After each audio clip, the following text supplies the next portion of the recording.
Hi friends, good morning. Welcome back to my channel అండి. మొన్న Saturday short video అనేది post చేసింటి. మేమైతే శనివారాల పండుగ చేసుకుంటా ఉన్నామనేసి. అవునండి, మొన్నైతే మేము శనివారాల పండుగ చేసుకున్నాము. ఎవ్రీ ఇయర్ శ్రావణ మాసంలో వచ్చే 3వ వారం అయితే శనివారాల పండుగ అయితే చేసుకుంటాము వెంకటేశ్వర స్వామికి. మా ఇళ్ళకు దేవుడు వెంకటేశ్వర స్వామి కాబట్టి డెఫినెట్ గా మాకు ఎన్ని బాధలున్నా ఎన్ని కష్టాలున్నా వెంకటేశ్వర స్వామికి అయితే 3వ శనివారం శ్రావణ మాసంలో తప్పకుండా చేసుకుంటాం అన్నమాట. నేనైతే ఆ రోజు ఎర్లీ మార్నింగ్ 5:00కే లేచాననమాట. పూజ చేసుకోవడానికి కావాల్సిన పదార్థాలన్నీ ప్రిపేర్ చేయాలి కాబట్టి.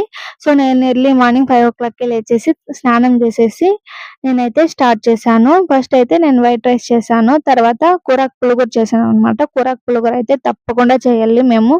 అది కూడా గురుగాకు పులిగూరనే చేయాలన్నమాట. తర్వాత అన్ని కూరగాయలు వేసేసి సాంబార్ చేశాను. తర్వాత masala vada, curd rice, lemon rice, అప్పలము, పళ్ళెం వచ్చేసి బీన్స్ పళ్ళెం అయితే చేశాను.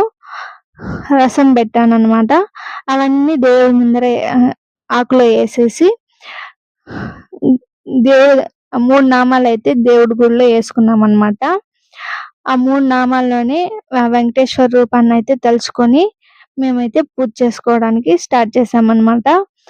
మా పిల్లలకు కూడా గోవిందుడి నామాలు అయితే వేసాము.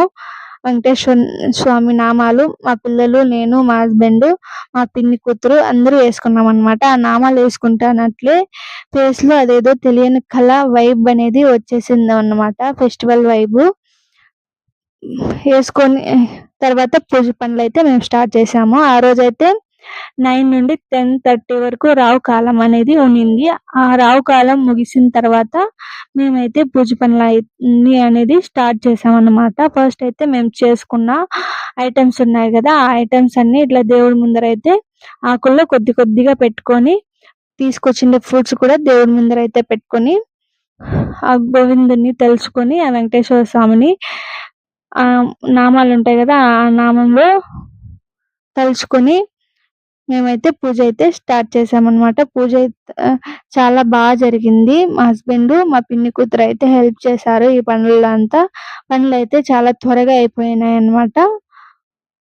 మీరైతే ఫస్ట్ టైం నా ఛానల్ చూస్తున్నట్లయితే సబ్స్క్రైబ్ చేసుకొని లైక్ చేయండి. అట్లే కమెంట్ కూడా చేయండి. మీరు ఫెస్టివల్ ఏ విధంగా చేసుకున్నారు, ఎట్లా అనేసి కమెంట్ చేయండి. నేనైతే ఈ పూజ చేసిన విధానం కరెక్టా లేదో తెలియదు కాబట్టి మేమైతే ఇట్లే చేసుకుంటాం.